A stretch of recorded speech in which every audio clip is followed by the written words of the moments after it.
ისეთ სიმართლე გითხრათ, სანამ ჩამოვიდოდი და სანამ უშუალოდ არ დავწუნდებოდი აი სასტუმროს ადმინისტრაციისგან და არ მივიღებდი პასუხს, დიახ, ისინი აქ არიან, ანუ ლავროვისა და პუტინის უახლოესი გარემოცვა აქ არის. სანქციებულს თავი დავანებოთ, ვინმე არის, არ არის, არიან სანქცირებულნი, დიახ, და ვერსაც მაგამ ხორცს ვერ იხდიან და აქ ჩამოვიდნენ, რა.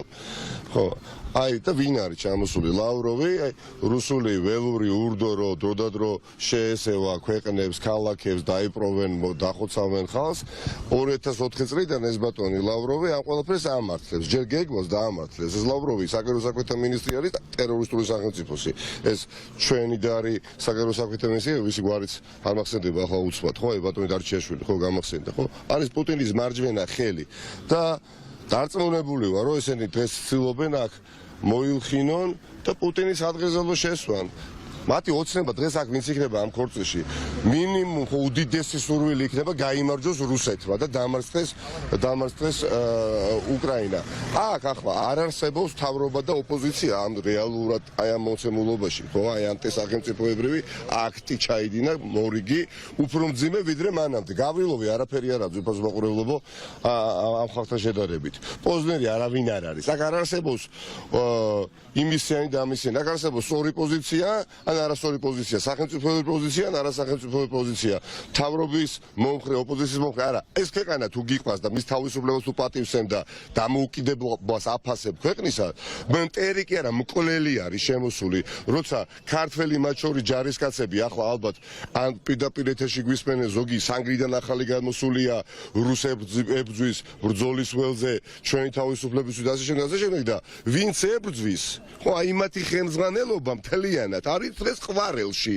წარმოუდგენელია, ეს არის მცდელობა, რომ აი ასე ვულგარული ცინიზმით გამოიჩინოს პუტინმა, ლავროვმა დამოკიდებულება ქართული საზოგადოების მიმართ, რომ ტერიტორიას გართმევ, უკეთეს შემთხვევაში შენივე ოკუპაცია გადარჩენილი ტერიტორიიდან გიტაცებ, თუ არ გეკლავ მადლობა თქვი, ხო?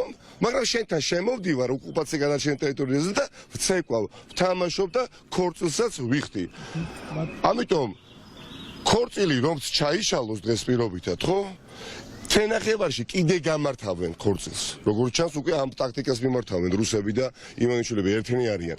ამიტომ თავარი მიზეზი ბიძინა ივანიშვილი, ღიად პრორუსული ხელისუფლება სანამ არ დამარცხდება და აუცილებლად დამარცხდება, ბუნებრივია ესენი იმ რუსული სპირალიდან რომ ცუდოდეთ ვეღარც გამოვლენ. ამიტომ ვინც დღეს ვერ ახერხებს აქ ჩამოსვლას, სპეცნაზელი არ დარჩა, ვინც დღეს აქ არ არის.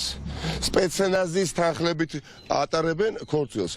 ძირფასო საზოგადოება, ჩემი თხოვნაა, როგორც შვილის, დედებს, მამებს, როგორც უფროსი მეგობრის შვილებისადმი, ხო, ბაბუებისადმი, ვინც აქ ვერ ახერხებს და გასაგებია ვერ ჩამოვიდა, ხო, რიგი მიზეზების გამო, თბილისში აქცია არის ჩანიშნული 6 საათიდან და აი ეს ღირსების შელახვის უპრეცედენტო მცდელობა პუტინისა და ივანიშვილის მხრიდან არ უნდა დარჩეს ღირსეული პასუხის გარეშე.